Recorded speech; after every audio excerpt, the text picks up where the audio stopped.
Wees innig met jou hond, met die roos waaroor jy buk, met die spinnekoppie op die dooi. Wees innig met die eerste snit wat jou woorde maak op die wit papier.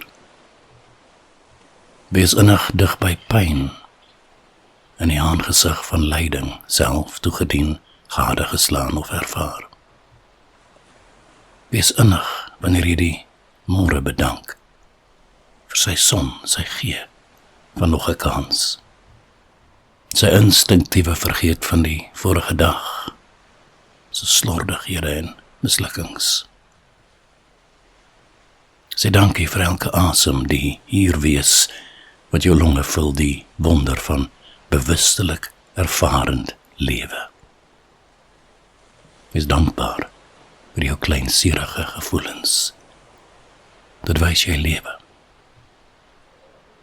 Wees dankbaar vir die swygende God. Want as hy kon praat, sou die leringe oorverdovend wees.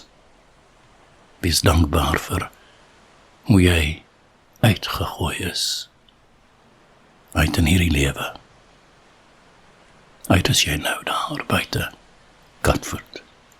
En al jou sintuie is ingestel op rondom. Glo maar nie te gou nie, want als is bloot bespiegelinge of pogings tot begryp of dom klein verordeninge, gegiet as geskrifte, wette en psalms.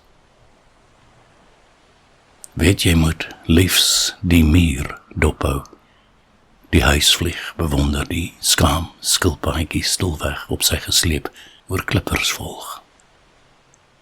En iets probeer leer van klein, van hardnekkig, van verwese, van wees, in die groot heelal die spinnende doodstil asem ophou van die biljoene planete, en versoen jou met die groot vergeet, en die nooit nie weet, waarom jy die groot vreugde van lewe moet lei.